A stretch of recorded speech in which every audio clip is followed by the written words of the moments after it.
Sister Nadine. Hello. Comment allez-vous? Est-ce que vous avez passé un bon week-end?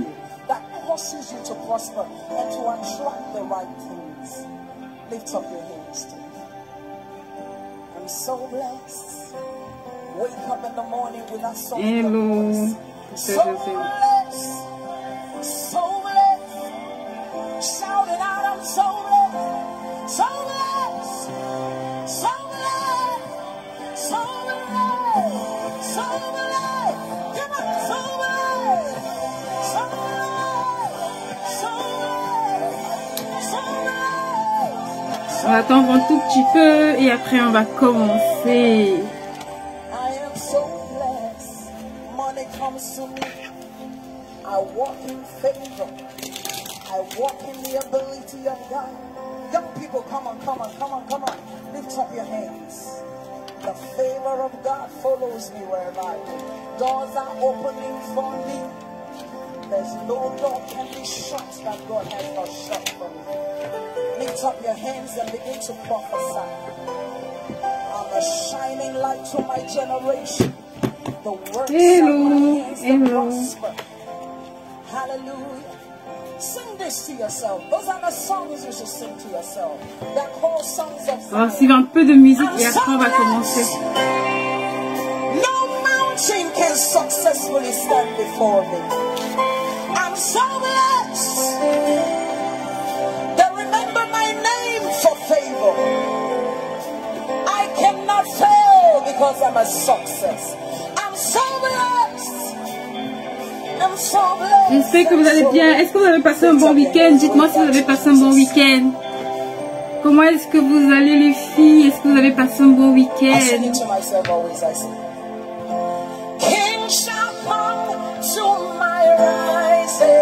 On va partager le live d'aujourd'hui parce qu'aujourd'hui on va partager de très bonnes choses. Donc si vous connaissez quelqu'un, je vais réduire un peu. Si vous connaissez quelqu'un qui traverse des temps difficiles, je pense que c'est une période où tout le monde parmi nous s'est déjà retrouvé. Donc, invitez les personnes que vous savez qui traversent par des difficultés, qui ont des difficultés financières, qui traversent des moments difficiles. Peut-être que les crises ont touché d'une façon ou d'une autre. On a traversé beaucoup de crises ces derniers temps, que ce soit le Covid, que maintenant ce soit, voilà, qu'importe. Vraiment, aujourd'hui, on va partager des clés qui, moi-même personnellement, m'ont béni et que je pense par la grâce de Dieu sera aussi une bénédiction pour vous et pour toutes les personnes en tout cas qui profiteront de ce live. Donc, on va commencer bientôt. Je vais encore mettre la musique pour qu'on profite et qu'on attende que les autres se connectent un tout petit peu et après on va commencer. Everything I touch, everything I touch, everything I touch. Est-ce que tu peux déclarer que tout ce que tu touches est béni? I touch shall be blessed. C'est notre portion, tout ce que nous touchons est béni. It shall be blessed.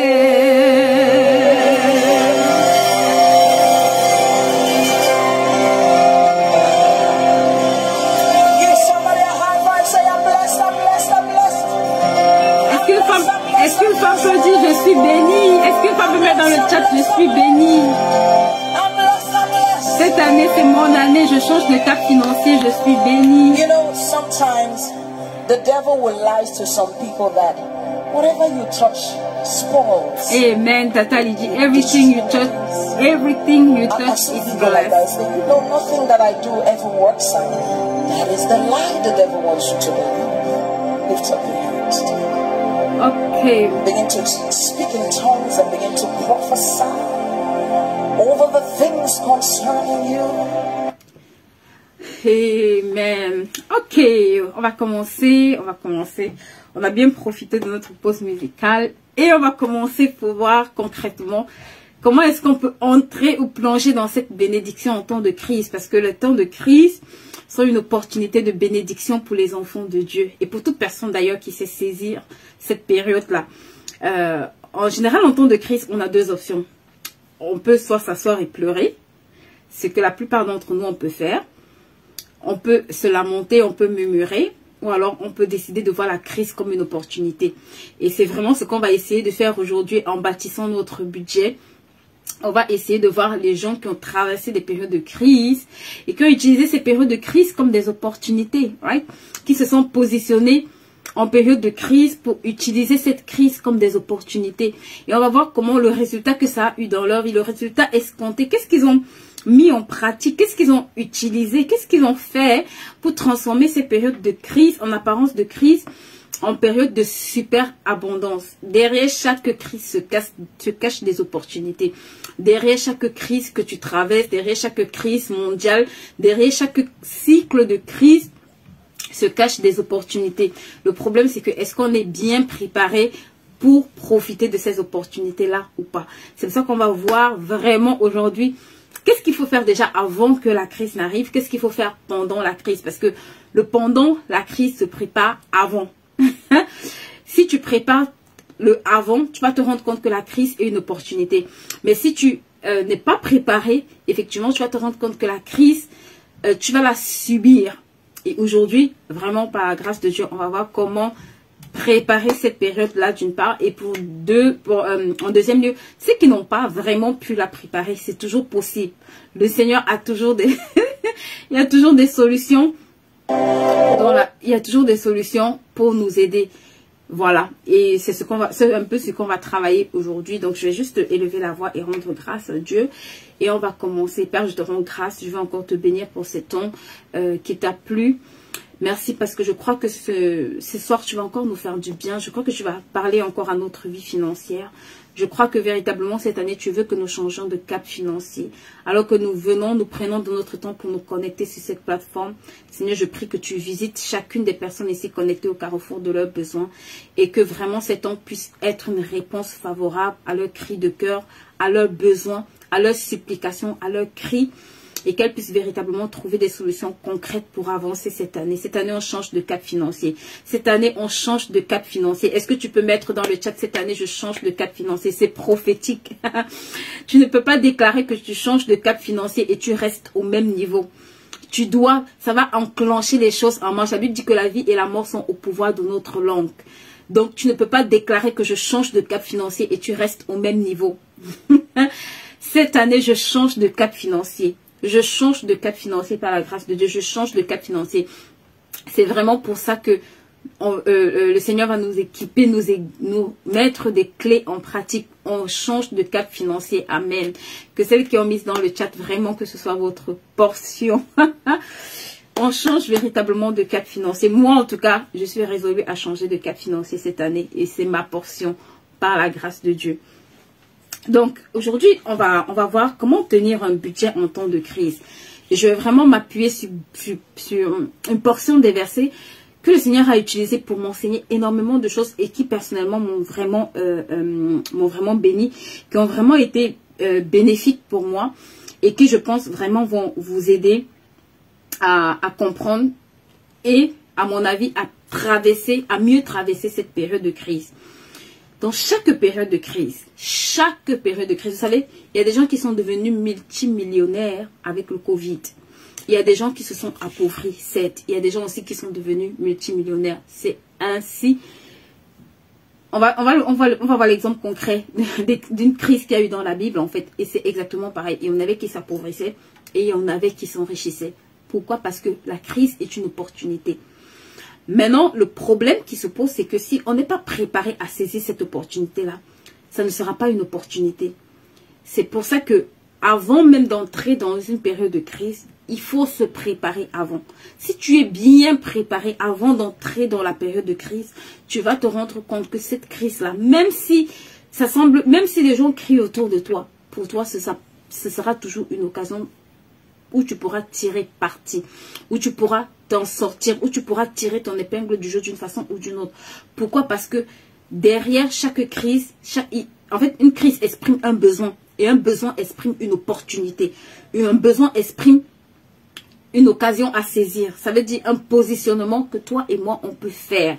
Toi et moi, on peut avoir si, bien évidemment, en amont, on a fait les choses correctement. Right? Ok. Donc, ce que je vais vraiment, ce par quoi je vais commencer, c'est quelque chose peut-être d'inhabituel.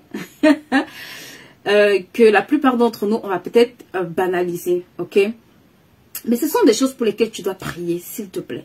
Ce sont des points pour lesquels ça doit se retrouver dans ta to-do list de prière. Parce que c'est des choses qui vont t'aider à préparer tes temps, tes temps de crise. C'est des choses que c'est quand tu arrives en temps de crise que tu te rends compte que, oh, c'est important, c'est important.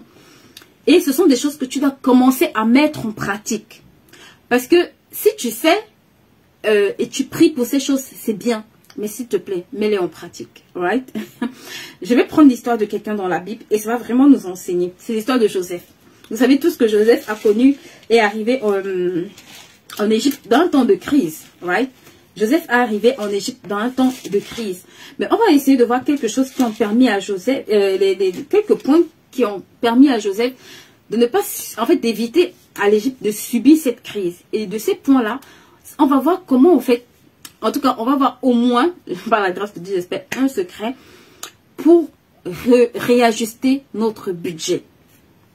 Donc, on va comprendre vraiment comment, pas à pas, y arriver. Donc, je vais commencer par lire. Pour ceux qui ont le Bible, vous savez que j'aime beaucoup m'appuyer sur la parole parce que il n'y a pas meilleur que ça. Ouais. Donc, dans Genèse 39, à partir du verset 2, la Bible dit quoi? La Bible dit que je vais commencer à lire à partir du verset 1 pour qu'on comprenne mieux. La Bible dit que Joseph arrivait en Égypte et avait donc été acheté aux Israélites, qu'il avait été conduit là-bas. Joseph arrivait en Égypte, avait donc été acheté aux Ismaélites, qu'il avait conduit là-bas par Potiphar, haut fonctionnaire de Pharaon, chef de la garde royale. Donc ça, c'est l'histoire d'un homme qui n'est même pas propriétaire de sa propre vie. Écoute-moi. Il y a des gens qui ont perdu même leur propre propriété, donc même le droit de s'appartenir. Joseph faisait partie de ces gens-là, qui n'avaient même plus le droit de s'appartenir, qui avaient complètement perdu le droit de propriété sur sa propre personne. Donc, il était esclave, plus. Donc, à partir du verset 2, la Bible dit, l'Éternel fut avec Joseph, de sorte qu'il réussissait dans tout ce qu'il entreprenait. S'il te plaît. Pour changer de cap financier, girls, cette année, tu as besoin. C'est que l'un des secrets de Joseph, c'est que Dieu était avec lui. Tu sais, il y a des choses pour lesquelles quand tu dois prier, tu dois même, j'ai envie de dire, tu dois mettre la main sur ta tête pour être sûr que ça atterrit. Pour être sûr que ça atterrit sur toi, en fait, que ça ne dévie pas. La faveur de Dieu. Joseph avait la faveur. Je ne sais pas si je vais vous montrer comment cette faveur-là avait été enclenchée, mais en tout cas, priez juste pour la faveur. Vous savez, quand Dieu est avec vous, la Bible dit que quand Dieu approuve les voies d'un homme, il dispose toutes choses favorablement. Quand dans ce que tu fais, s'il te plaît, Dieu est là. Je vais relire. Il dit, l'Éternel fut avec Joseph. Donc, le problème, ce n'est pas le désert. Le problème, ce n'est pas la crise. Le problème, c'est est-ce que Dieu est avec toi? Parce que même quand Dieu est avec toi, dans la crise là, c'est ce qu'on va voir. La crise a tourné à l'avantage pour Joseph. C'est à cause de la crise que Joseph est arrivé au palais, en fait. C'est à cause de la crise que Joseph est arrivé au palais. Donc, c'est à cause de la crise qu'il est même sorti de la prison. Donc, parfois, ce que tu appelles crise, là, c'est l'opportunité que Dieu te donne pour sortir de la prison des limitations dans lesquelles tu es. La prison du juste assis où tu es. La prison qui te fatigue, en fait. Là où tu es assis, là. La crise, là. Les gens sont en train de crier, oh, la crise, c'est Dieu. Dis-toi que c'est l'opportunité que Dieu te donne. Regarde, pour jeter le vêtement de prisonnier qui te fatigue. Pour jeter le vêtement du manque qui te fatigue là. Pour dire la dimension d'esclave là. Enough is enough. I'm no more slave. C'est terminé. Voici mon opportunité pour quitter de l'esclavage et arriver au palais. La crise là. C'est ça. C'est l'opportunité pour que tu jettes ton vêtement d'esclave. Tu jettes ton vêtement de manque là. Tu jettes le vêtement, tout ce qui te fatigue là. et tu dis enough is enough, je vais au palais. Je vais au palais. Mais on va voir en fait. Parce que Joseph n'est pas entré par hasard. La Bible dit que l'Éternel fut avec lui. Donc il avait été vendu. C'était pas le problème. Mais l'Éternel fut avec Joseph. De sorte qu'il réussissait tout ce qu'il entreprenait. Tout ce qu'il entreprenait. Tout c'est tout. Ça veut dire que dans le mariage, le gars était bon. Dans le travail, le gars était bon. Dans la donc tout c'est tout. On n'a pas dit qu'il y a une partie où le gars échouait, une partie où ça marchait, où il galérait, une partie... Donc, regarde, mets tout dans le... Prends le tout là, tu mets dans le package. La Bible dit, parce que l'Éternel était avec lui. Et tout ce qu'il faisait, tout ce qu'il entreprenait, tout ce qu'il mettait en place, tout ce qu'il décidait de faire, réussissait. Ok? Il demeura dans la maison de son maître l'Égyptien. Et celui-ci, regardez très bien, celui-ci remarqua, donc en temps de crise, le problème ce n'est pas où tu es. Celui-ci remarqua que l'Éternel était avec Joseph. Ah, et le faisait prospérer dans tout ce qu'il entreprenait. Donc, le gars n'avait pas de maison. Il squattait chez son patron. Ce n'est pas un problème. Même le patron a remarqué. Le patron a vu que hey, c'est la crise, mais le petit si, il va ramener une dimension d'abondance chez moi. Il a compris que ça peut être la crise, la galère pour les autres, mais pour moi là, je peux me frotter les mains parce que j'ai quelque chose de précieux chez moi en fait. C'est un gars qui est préparé, c'est un gars qui fonctionne avec Dieu, c'est un gars qui marche avec Dieu. C'est un gars qui marche avec Dieu. S'il te plaît. Les choses, avant même que la crise n'arrive, regarde, prie pour la faveur. Esther avait la faveur dans sa vie. Oh my God, quand tu lis l'histoire d'Esther, repars lis l'histoire d'Esther. La Bible dit que Esther trouvait grâce. Ruth avait la grâce, la faveur là où elle marchait. Tu ne pouvais pas comprendre pourquoi les opportunités suivaient Esther. Esther pouvait arriver là. On dit Esther, même la personne qui s'occupait de toutes les servantes, la Bible dit qu'elle a trouvé faveur à ses yeux.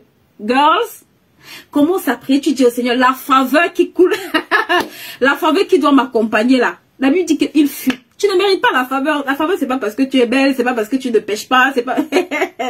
Hey, dis au Seigneur, ta faveur, j'ai besoin de ta faveur. La faveur de Dieu ça t'ouvre les portes en fait. Là où tu n'étais pas qualifié, là où tu n'es même pas dans ton pays. Les gens t'appellent étranger. Ce n'est pas grave. Les gens disent que tu es étranger. We don't care.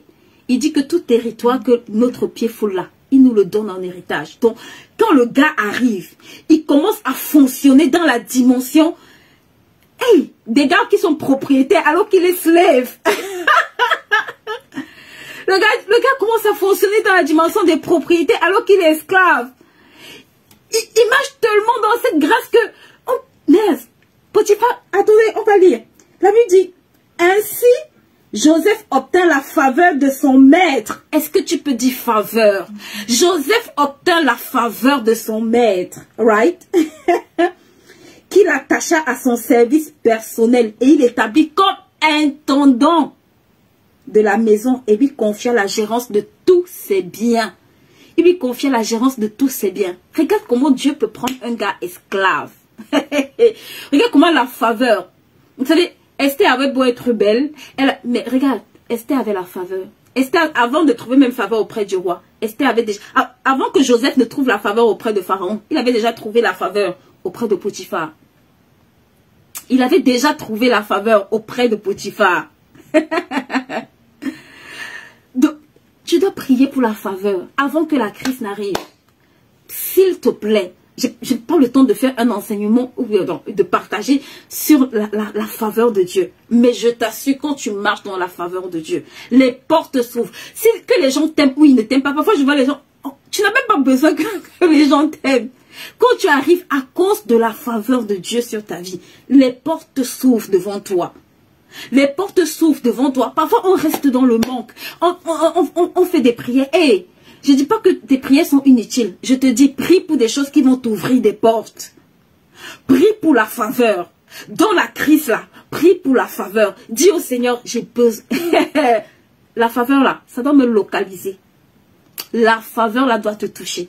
Et l'une des choses, je vous dis, qui active, qui active la faveur, ok?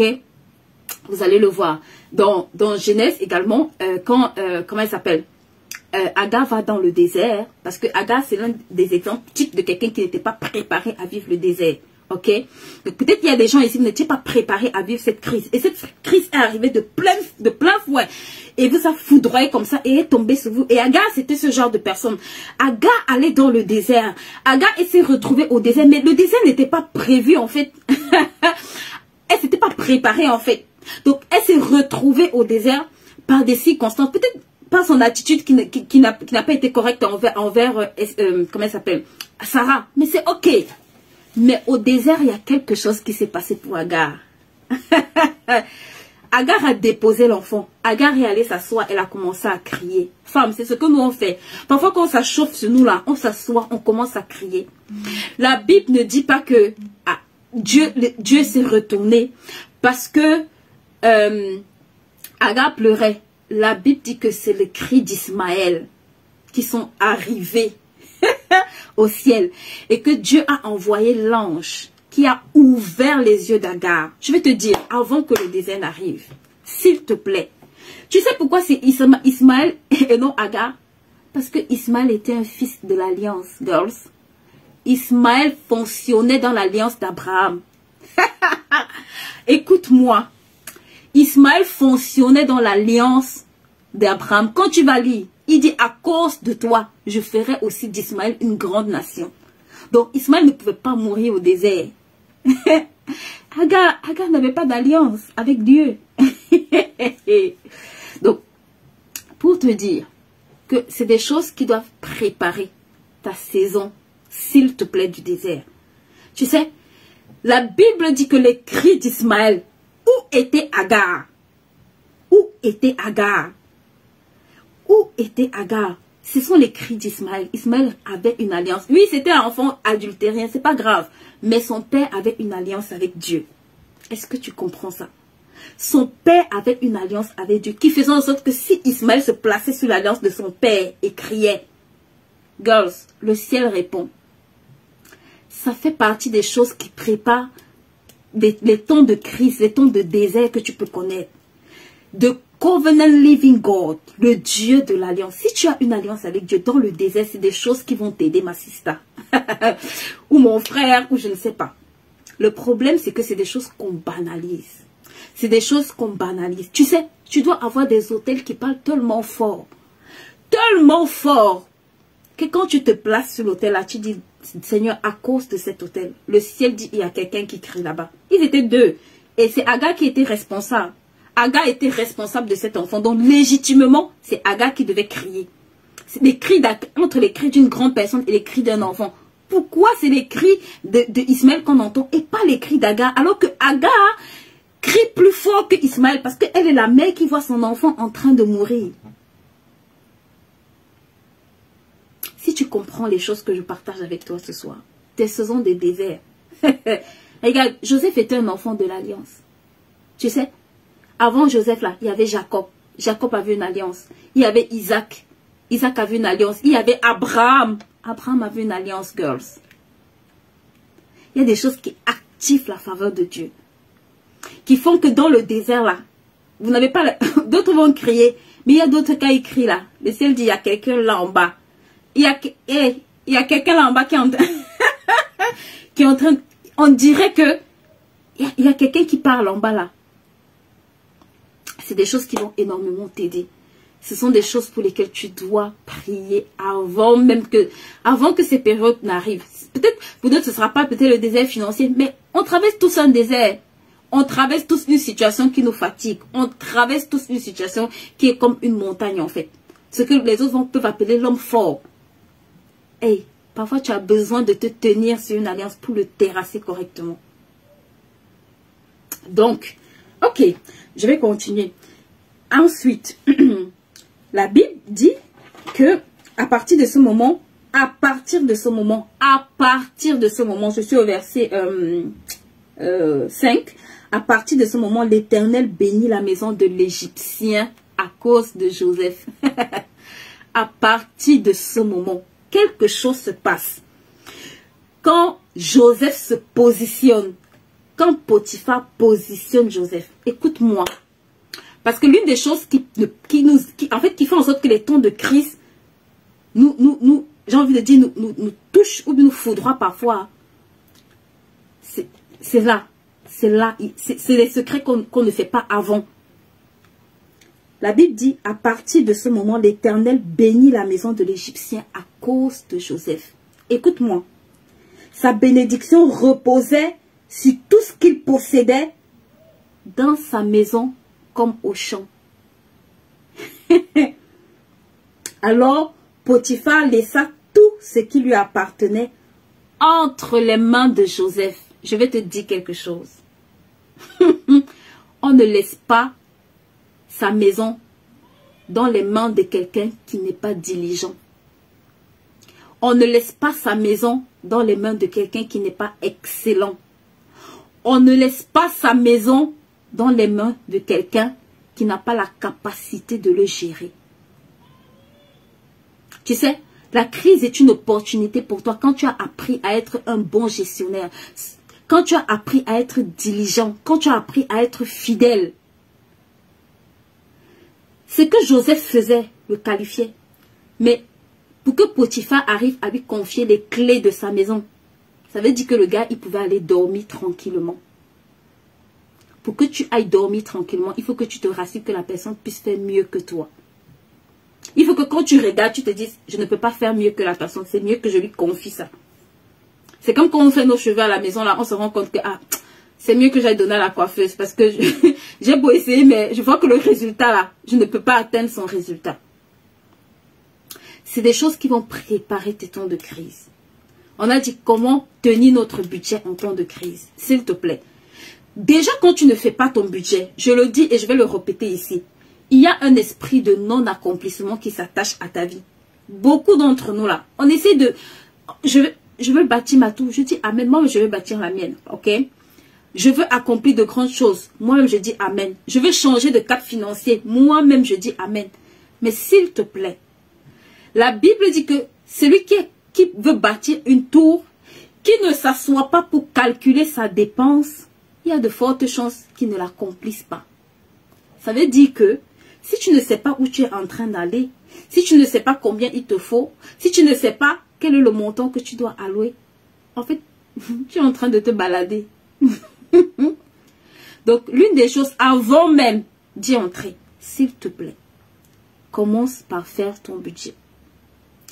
Commence par le faire. Commence à être diligente. La Bible dit à celui qui en a peu, celui qui est fidèle avec peu, on va en donner. Donc le problème, ce n'est pas la crise. Le problème, c'est que si tu n'es même pas déjà fidèle avant la crise, pendant et après la crise, tu ne le seras pas non plus. Donc la crise ne sera pas une opportunité pour toi si déjà ces petites choses-là, tu les banalises. Tu as intérêt à faire ces choses bien avant que la crise n'arrive. Pourquoi? On va le voir dans la suite. Parce que tu vas comprendre exactement pourquoi quand tu fais ces choses-là, ça t'est bénéfique. En réalité, c'est à toi que ça profite. En réalité, c'est à toi que ça profite. Ce n'est pas à quelqu'un d'autre, c'est à toi que ça profite. On va voir, allons un peu au verset 40, dans Genèse, au verset 41. On va lire quelque chose à partir du verset 41 au verset 39. Ouais. On va lire une portion qui m'intéresse. Pharaon dit à Joseph, puisque Dieu t'a fait connaître toutes ces choses et qu'il n'y a personne qui soit aussi avisé et aussi sage que toi. L'un des secrets aussi que je vais te donner, ma sister, il faut prier pour la sagesse. La Bible dit que la sagesse vaut mieux que l'or et l'argent.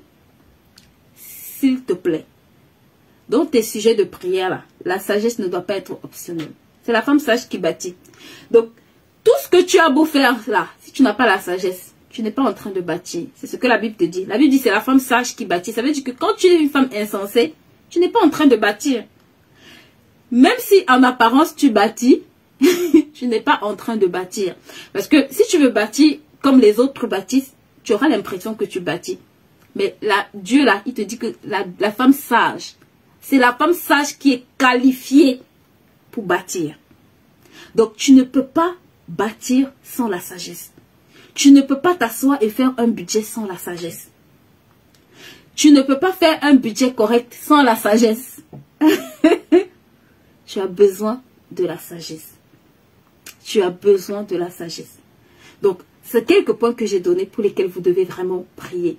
Je n'ai pas le temps de vous donner de revenir sur plusieurs points, mais ça, c'est les points les plus importants, en tout cas, à mon sens, pour aujourd'hui. Je n'ai pas dit pour aujourd'hui. Si vous pouvez les retenir de ce live, vraiment, je crois que cette année, vous allez véritablement changer de cap financier. Si vous retenez bien. Maintenant, on va voir. Qu'est-ce qui se passe en temps de crise? Genèse 41 à partir du verset 47. La Bible dit, regardez, il se passe quelque chose. Pendant cette année, les années d'abondance. Donc, en Égypte, il y a eu un temps où il y a eu l'abondance, il y a eu un temps où il y a la crise. Il y a eu un temps où il y a l'abondance, il y a eu un temps où il y a la crise. Maintenant, il dit, et nous tous, regardez, de façon générale, dans notre vie, nous tous, on a des périodes où il y a beaucoup. Il y a des périodes où tu sens que l'argent entre, right? Où tu te dis, mais parfois on dit, hey, quand j'avais l'argent, c'est les années d'abondance là. Tout le monde connaît des années d'abondance. Tout le monde connaît des années d'abondance. Donc, si tu négocies mal tes années d'abondance là, c'est là où il y a le problème. Mais tout le monde connaît des années d'abondance. Parce que parfois même les gens vont se dire, ah franchement, s'il y a l'argent que j'avais il y a 10 ans. Oui, c'est parce qu'il y a 10 ans là, c'était l'abondance. Tu n'as pas su discerner en fait que c'est un temps d'abondance. Et nous tous parfois, on traverse nos périodes d'abondance. Je vous assure, moi si j'avais profité de mes périodes d'abondance là, je serais en train de me frotter les mains correctement et bien. Donc c'est pour ça que il faut qu'on gagne du temps ici. Pour ceux qui sont dans leur période d'abondance ou pour ceux qui sont dans les temps de crise, il faut qu'on gagne du temps. Parce que Dieu, dans sa bonté, ne veut pas justement qu'on reste sur nos erreurs, mais qu'on capitalise pour avancer. Et aussi qu'on soit une bénédiction pour ceux qui ne sont pas encore là-dedans. Donc au verset 47, il dit, pendant les 7 années d'abondance, la terre produisit de riches moissons. Ok? Joseph rassembla les vivres possibles en Égypte pendant 7 années et il les entreposa dans la ville. Dans tes années d'abondance, ma sister, il faut entreposer. C'est que il entreposa dans les villes. Dans chaque ville, il mit en réserve des denrées alimentaires, des produits des territoires environnants. Et il entreposa le blé en aussi grande quantité que le sable de la mer. Et il y en avait tant qu'on en cessa d'en compter. Et ma question c'est, qu'est-ce que tu as entreposé pendant tes temps d'abondance? Qu'est-ce que tu as entreposé? Si tu n'as rien entreposé, c'est pas grave. Notre thème c'est le temps de la crise. Donc on va voir en temps de crise, qu'est-ce qu'il faut faire? Qu'est-ce qu'il faut entreposer? Et à partir du verset 54, je vais lire à partir du verset 54. Les 7 années de famine commencèrent. Dis avec moi, il y a un temps aussi pour la famine. Les 7 années de famine commencèrent. Comme Joseph l'avait prédit, la famine sévissait dans tous les pays. Mais, dis avec moi, mais, il y avait du pain dans toute l'Égypte. Mais, il y avait du pain dans toute l'Égypte. Mais, il y avait du pain dans toute l'Égypte. Si tu sais profiter de tes années d'abondance, regarde, pendant les temps de famine, pendant les temps de crise là, il y aura la nourriture chez toi. Il y aura la nourriture chez toi. Non seulement il y aura la nourriture, mais il y aura les opportunités avec. Ok, donc on nous dit déjà comment quelqu'un qui a bien préparé son avant-crise vit la crise. Mais maintenant, si on n'a pas préparé cette crise et qu'on la vit, je veux te dire, il y a un secret. Parce que la Bible dit que quand Dieu est venu, il a ouvert les yeux d'Agar. Et Agar a vu l'eau. S'il te plaît, si tu as traversé cette période-là, comme la plupart d'entre nous, dis au Seigneur, ouvre mes yeux. Je veux voir où se trouve le puits. Je veux voir où se trouve cette eau. Tu sais, la Bible, à chaque fois que, j'ai envie de dire, à chaque fois que Dieu veut faire du bien à un homme, l'un des signes en fait, c'est vraiment, la Bible parle beaucoup de l'eau. Même la femme samaritaine, Jésus lui dit, si tu savais qui te demandait de l'eau, tu allais toi-même lui donner de l'eau. Tu allais toi-même lui demander de l'eau et il t'aurait donné de l'eau qui ne tarit jamais. L'eau, c'est quelque chose de précieux. Tu dois savoir détecter qu'est-ce qui est l'eau dans ma vie. Regarde, sans eau là, même si tu sèmes pendant des siècles, rien ne va produire. Il n'y a rien qui produise quand tu ne verses pas l'eau. Il n'y a rien qui ne produit quand tu ne verses pas l'eau. Quand tu n'arroses pas, il n'y a pas de production. C'est pour ça que Paul dit, moi j'ai semé, Apollo s'est arrosé. Et puis la croissance appartient à Dieu. Donc tu as intérêt à Dieu, Seigneur, où se trouve l'eau? Dans mon désert là. Je te dis, le désert là, c'est l'opportunité que Dieu a suscité ou a permis pour que tu jettes le vêtement que tu as là, qui te fatigue. Donc dans le désert là, les larmes là, ça calme ton côté émotionnel, mais les larmes n'ouvrent pas le ciel.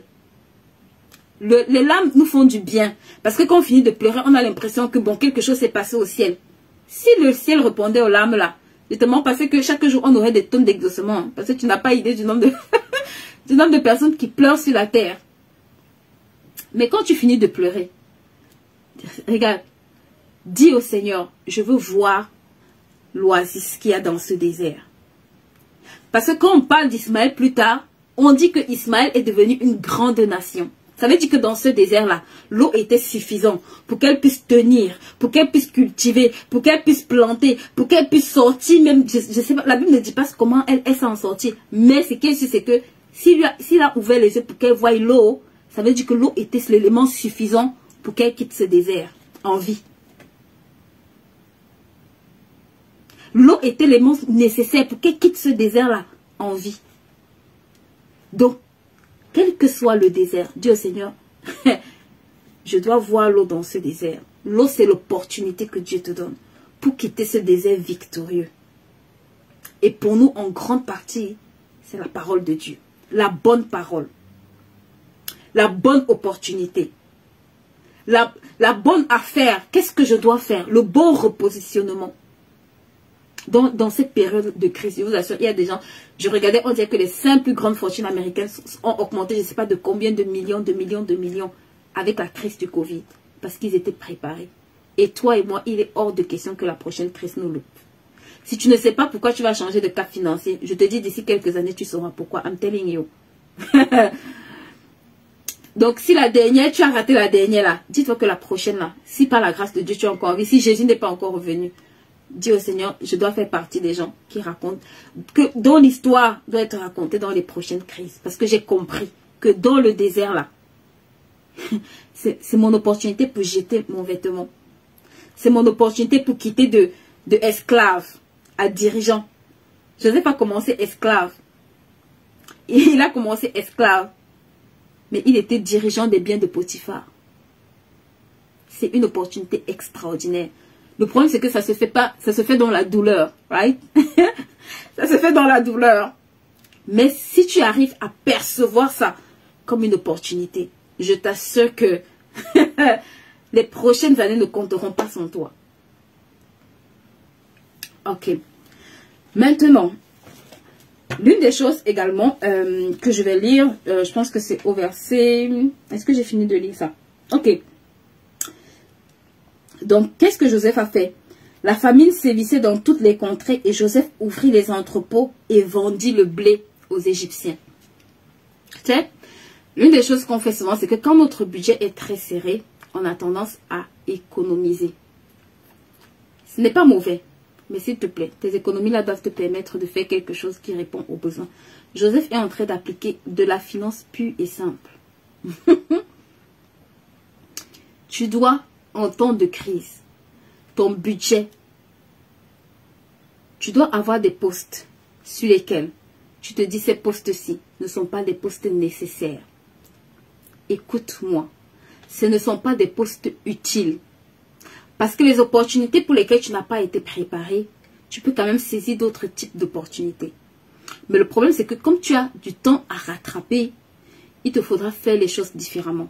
Les Israélites étaient assis au désert. Tout ce qu'ils faisaient, tout ce qu'ils avaient appris à faire, tout ce qu'ils savaient faire, c'était d'aller voir Joseph et leur demander à manger. Et ce que Joseph faisait, c'est qu'il leur vendait. Si un d'entre eux était venu avec quelque chose pour dire à Joseph, moi je veux travailler pour toi, moi je veux te servir, il aurait déjà eu à manger gratuitement et il aurait peut-être eu d'autres opportunités. Il aurait réfléchis différemment. Ça, c'est l'une des premières des choses. Donc, tu dois revoir tes postes. Dans tes postes, qu'est-ce qui n'est pas indispensable? Qu'est-ce qui n'est pas obligatoire? De quoi est-ce que tu peux te séparer? Ou alors, de quoi est-ce que tu peux décider, sur ces postes-là, je fais un choix différent. Parce qu'en temps de crise, pour tenir son budget, il faut faire des choix différents. Il faut faire des choix stratégiques. Il faut faire des choix qui vont t'aider à avancer, à courir dans ce désert-là différemment.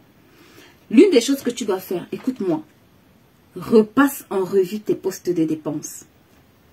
Repasse en revue tes postes de dépenses. Et positionne-toi sur des postes qui vont te permettre de sortir de ce désert. L'une des choses qui va t'aider à ne pas demeurer ou alors à ne pas t'engouffrer dans ce désert, s'il te plaît, c'est la connaissance. Je ne veux pas savoir comment tu vas l'acquérir, mais tu sais comment l'acquérir. Si tu es en train de vendre, si par exemple tu as une activité, si tu as un travail, regarde, décide que ce travail-là, tu dois progresser dans ce travail. Décide qu'avant la fin de cette année, ce travail-là, tu dois avoir une augmentation. Commence à investir. La grâce, c'est que dans le désert, on a au moins le temps. Si tu n'as pas d'argent, tu as au moins le temps. Right? Et d'ailleurs, j'en profite pour vous dire, pour tous ceux qui ont des problèmes de gestion de temps, on va organiser une masterclass sur la gestion du temps. Parce que l'enrichissement, c'est la combinaison de deux facteurs. Et le temps en fait partie. Parce que le temps, c'est la ressource la plus équitable, celle que Dieu a donnée à tout le monde gratuitement et dans les mêmes proportions. Dans les mêmes proportions. Il n'y a pas un homme qui se lève, il a 23 heures dans la journée, l'autre a 25 heures. On a tous 24 heures. On a tous 24 heures. Donc, si tu n'as pas d'argent, tu as au moins du temps. Et je vous assure, toutes les personnes riches, si l'un des secrets qu'ils ont, c'est qu'ils gèrent extrêmement bien leur temps. Et l'une des choses que les gens qui traversent la crise et qui demeurent dedans font, c'est qu'ils gèrent extrêmement mal leur temps. Il n'y a aucun sens de priorité. Il n'y a aucun sens d'accomplissement d'objectifs. Il y a, en fait, c'est le chaos même, j'ai envie de dire. Et ça doit changer. Parce que parfois on pense que ce n'est pas travailler beaucoup qui est important. C'est être productif qui est important. Être productif, efficace et efficient qui est important. Si j'arrive à faire, si quelqu'un travaille toute une journée, il arrive à faire 10 choses et que quelqu'un travaille en 2 heures, il arrive à faire les 10 choses que la personne qui a travaillé toute une journée a fait. Je vous assure, celui qui arrive à le faire en 2 heures de temps a plus de chances de courir 10 fois, 20 fois, 15 fois plus vite. Et dans la façon d'utiliser notre temps, l'une des choses qu'on banalise extrêmement, c'est la productivité, l'efficacité et l'efficience. Ça veut dire qu'on cherche à faire des choses, mais on ne cherche pas à les faire différemment. On ne cherche pas à gagner du temps en les faisant. On ne cherche pas à les faire le plus rapidement possible. Conclusion, on a des activités où on passe des heures et des heures et des heures et des heures. Et ça nous fatigue, ça nous épuise, ça nous tue en fait. Et on ne voit pas beaucoup de résultats. C'est parce que justement, on ne fait pas les choses parfois correctement. Et il faut qu'on change. Et c'est pas un truc automatique. Bien sûr, ça vient avec la pratique, ça vient avec le temps. Mais je vous assure, si vous mettez ça dans votre système, dans votre façon de faire, moi, quand j'ai déjà fait une tâche, si une tâche m'a pris 2 heures de temps, je vous assure que la même tâche doit me prendre au maximum un quart d'heure. Maximum, je dois m'arranger à ce que en 6 mois, cette tâche-là, je puisse la faire en un quart d'heure. Je me rappelle, à l'époque, je pouvais mettre 5 heures de temps pour tourner des vidéos. Aujourd'hui, je vous assure, je le fais en maximum entre 15 et 20 minutes. Je dois avoir fini cette tâche-là. Parce que je ne peux pas faire 5 heures de temps chaque jour. Il y a un problème. Au début, je peux faire 5 heures de temps. Mais le temps, c'est de l'argent. Parce que j'ai besoin de mettre 4 heures de temps pour apprendre à faire autre chose. Donc, l'une des choses que vous devez faire, c'est que vous devez recenser vos postes et vous demander quels sont les postes qui ne sont pas nécessaires. Quels sont les postes qui ne sont pas nécessaires? Parce que si votre budget est trop juste, au départ, vous pouvez le réduire. Mais à un moment donné, vous ne pourrez plus le réduire. D'accord? Donc, il va falloir chercher à augmenter vos revenus. C'est les deux seules façons, en fait. C'est que soit vous pouvez réduire vos dépenses d'un côté, mais de l'autre côté, il faut augmenter vos revenus. Et c'est souvent là où on a du mal. On a du mal à augmenter nos revenus et on a du mal à réduire nos dépenses.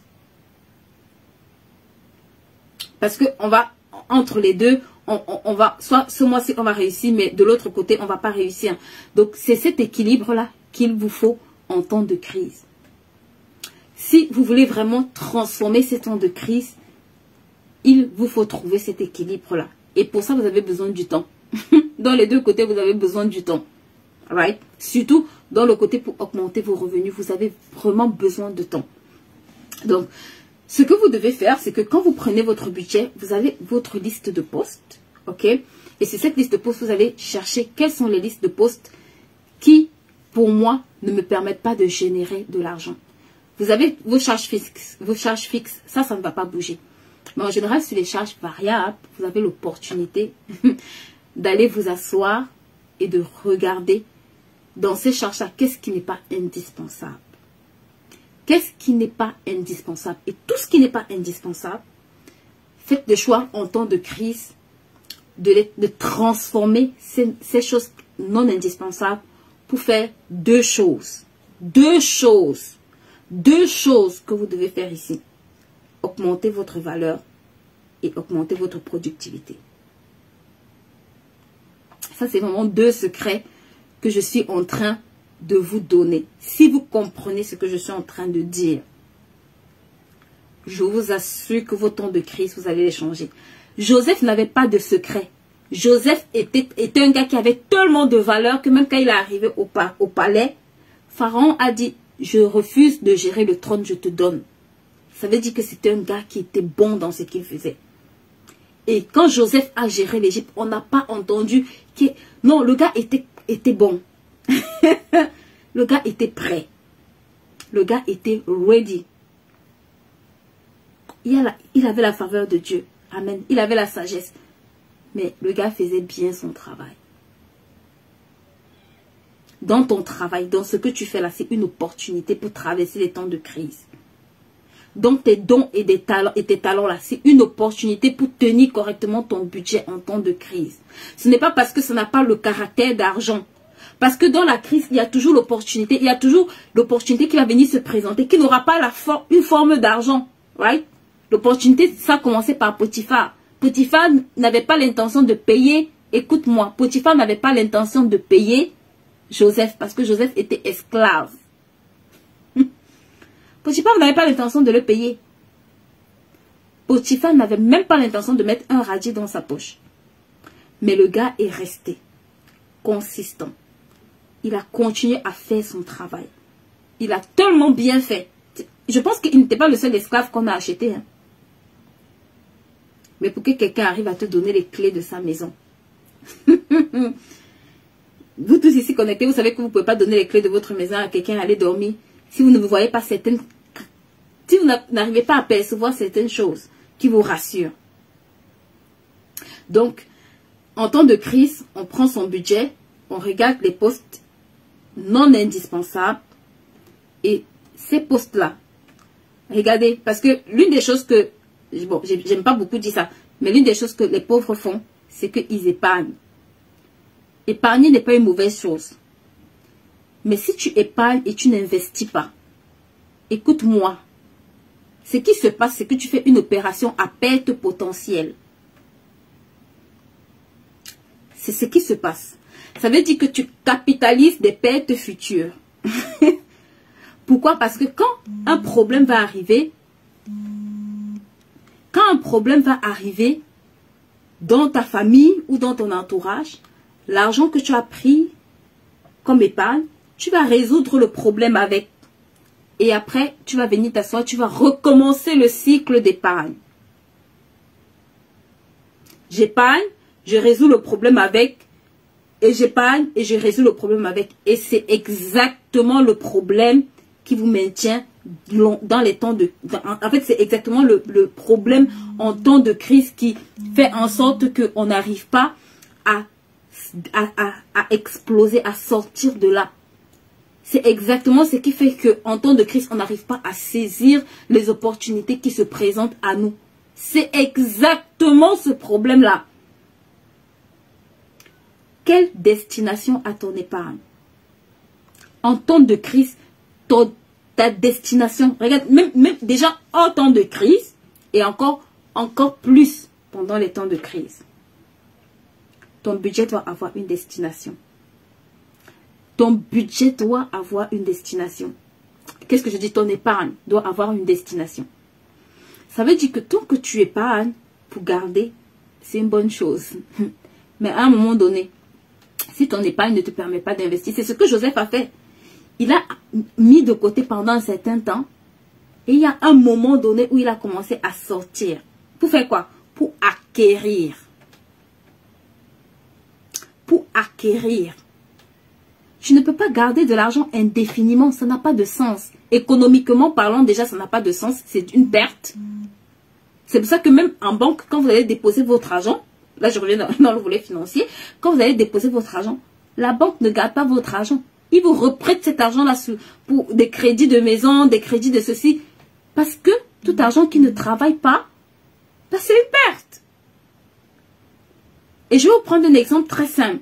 Aujourd'hui, il s'est passé un truc extraordinaire. Je vais raconter. J'ai un petit neveu qui m'a dit que la bouteille d'huile coûte 6 € aujourd'hui. Avec la crise et tout ça, ça coûte 6 €.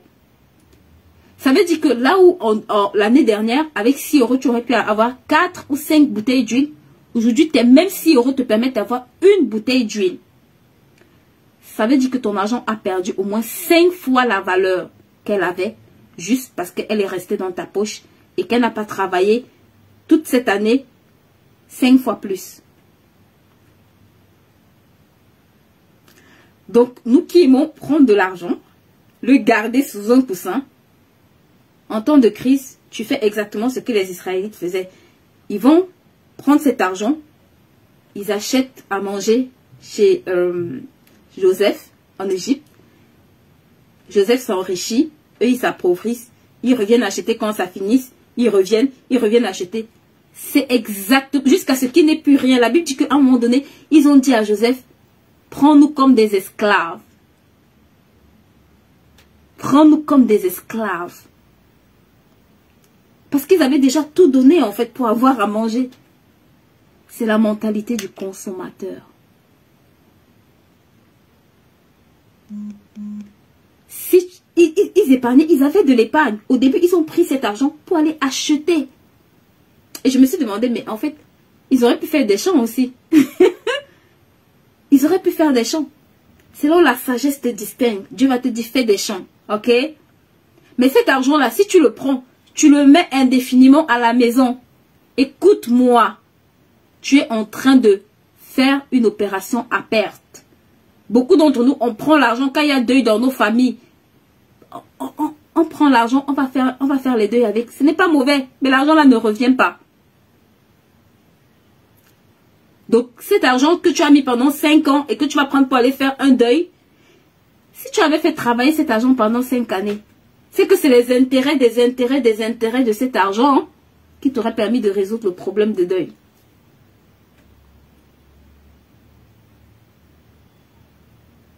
Donc, en temps de crise, je ne me concentre pas sur qu'est-ce que je dois épargner. Oh oh! En temps de crise, je cherche quelle est l'opportunité que je dois saisir. En temps de crise, quand je tiens mon budget, et j'en profite pour vous dire, en temps de crise, l'épargne n'est pas optionnelle. C'est pas parce que tu as des crises que l'épargne est optionnelle. Parce que j'ai pas le temps pour qu'on le voie, mais vous allez voir à un moment donné, je pense que c'est au verset, disons-le quand même, au verset 47, à partir du verset 13, et on va clôturer par là. À partir du verset 47 au verset 13, il dit, la famine était si grande en Égypte et à Canaan qu'on ne trouvait nulle part de quoi manger et les habitants dépérissaient. En échange du blé qu'ils vendaient, Joseph recueillit tout l'argent qui se trouvait en Égypte. En période de crise, il faut vendre, ma soeur. En période de crise, il faut chercher ceux dont... C'est parce que Joseph vendait qu'il s'est enrichi. Ok? So, Joseph recueillit tout l'argent qui se trouvait en Égypte et à Canaan et remplissait les caisses de Pharaon. quand il n'y eut plus d'argent en Égypte et à Canaan, les Égyptiens vinrent trouver, donne-nous de quoi manger, pourquoi devions-nous mourir là sous tes yeux, parce que nous n'avons pas d'argent. Et Joseph leur dit, si vous n'avez plus d'argent, donnez-moi votre bétail et je vous fournirai de la nourriture en échange. Donc, à chaque fois, il y a un échange qui est fait. Sauf que, si tu prends tout ce que tu as et tu donnes à Joseph pour te nourrir, et que derrière, tu n'as pas un processus de multiplication, tu n'as pas un processus d'investissement qui s'enclenche, tu vas nourrir Joseph jusqu'au jour où tu vas devoir toi-même te donner à Joseph. Et c'est ce qui se passe à partir du verset 23. Il revient dire à Joseph, voilà, il dit, du verset 21, il dit, quand les habitants qui réduisaient à l'esclavage, quant aux habitants qui réduisaient à l'esclavage d'un bout à l'autre de l'Égypte, les seules terres que Joseph n'achetait pas étaient celles des prêtres, car il existait un décret du Pharaon en leur faveur et il nourrissait ce que le Pharaon, il se nourrissait de ce que le Pharaon leur fournissait. C'est pourquoi il n'y eut pas à vendre leurs terres. Joseph dit au peuple, je vous ai acheté aujourd'hui, vous et vos terres, pour le compte de Pharaon. Ah, j'aime beaucoup ça. Il dit, je vous ai acheté. Donc, les gars ont tellement... les gars sont tellement revenus que, au final, on les a achetés. Il dit, j'aime beaucoup, à partir du verset 28, il dit quelque chose de très intéressant. Il dit, ensemencez vos champs. Il dit, voilà, Joseph dit au peuple, je vous ai acheté aujourd'hui, vous et vos terres, pour le compte de Pharaon. Voici le secret que Joseph leur donne maintenant. Voici des grains. Ensemencez vos champs, mais vous donnerez le 5e de vos récoltes au Pharaon, et les 4 parts seront à vous. Ça, c'est le secret des temps de toutes les crises. Oh, precious God. Est-ce que vous comprenez? Non, franchement, si le live n'augmente pas, je pense que je ferme ma Bible et puis bon. Le reste là, je garde pour moi. Ceux qui m'écoutent ici là, vous devez faire bénéficier au moins 5 personnes de ce que je vais dire maintenant avant qu'on nous clôture. Parce que là, je suis en train d'atterrir et c'est vraiment quelque chose que plusieurs personnes doivent comprendre. En tout cas, si moi j'avais compris ça, et Jésus, c'est que je serais tellement loin.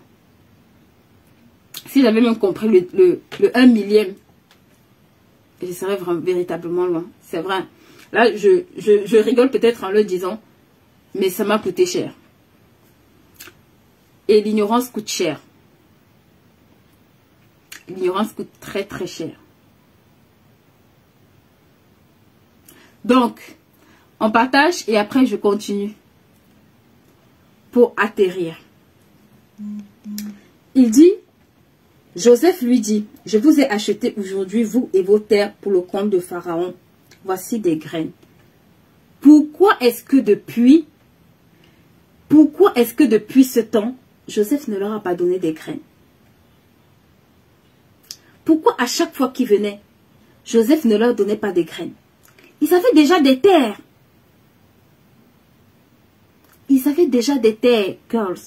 Ce n'est pas maintenant que Joseph découvre qu'ils avaient des terres. Ils avaient déjà des terres. C'est maintenant. Il dit, ensemencez vos champs. Mais, vous donnerez le 5e de vos récoltes à Pharaon. Il est en train de mettre un principe ici, là, avec lequel je veux te laisser. Qu'importe les temps de crise, s'il te plaît. S'il te plaît. Tes 20% là. Les gens peuvent trouver toutes les excuses. Mais tes 20% là. Qu'il pleuve, il neige, il vanne. Le 5e, c'est 1 divisé par 5. Donc c'est 0,2. Et en pourcentage, ça vaut 20%. Ça, c'est des trucs que j'enseigne dans des coachings privés. Pas ici, là, sur Internet. Pas ici. Mais aujourd'hui, là, je vais vous dire, vos 20% là, c'est la possibilité que Dieu met entre vos mains pour que vous explosiez financièrement. Le problème, c'est que beaucoup de gens jouent avec ça. Beaucoup de gens négocient avec ça. Beaucoup de gens trouvent des excuses avec ça. Beaucoup de gens banalisent ça. Ce n'est que 10 francs. Ce n'est que 10 euros. 20% là. C'est ce que Dieu met entre tes mains pour que tu changes de cap financier cette année. Joseph, même en leur donnant la graine, se rassure que les 20% reviennent. It's the principle. Il dit, le reste à vous pouvez faire ce que vous voulez avec. Mais 20% coming back. Coming back. Coming back. Parce que le gars a un plan pour ça. Si tu as compris ce qu'il faut faire en temps de crise, 2022, tu changes de cap financier. Maintenant, il te faut de la connaissance, right? Pour savoir comment manager ces 20% là. Et c'est là où la plupart d'entre nous aussi, on va stagner, on va rester. Donc, si tu traverses des temps de crise, s'il te plaît, fais les choses différemment. Fais les choses différemment. C'est possible. C'est possible. Vous savez, j'ai écrit ce livre, Les 20 habitudes pour transformer son épargne en rivière financière. Dedans, les gens qui ont lu ce livre, moi j'étais étonnée. Quelqu'un m'a dit, je pense que c'est pas toi, je pense que c'est pas toi qui l'as écrit en fait. Et ça m'a fait rigoler. Parce que ça l'aide d'un petit bouquin. Mais c'est la somme, en général, vous savez, c'est la somme de nos habitudes qui nous amène au sommet ou qui nous garde en bas. Épargner est une habitude en fait, c'est pas une émotion. Épargner est une habitude, c'est pas une émotion. I'm telling you. Épargner est une habitude, pas une émotion. Tu as besoin de connaître des habitudes, tu as besoin de les pratiquer pour transformer ça, ce que tu as entre tes mains. Alright? Il y a beaucoup d'autres livres que j'ai écrits dans le domaine de la finance. Mes finances personnelles, ma première entreprise. Je pense que ça, c'est vraiment pour moi l'un des de mes bijoux en termes de finances.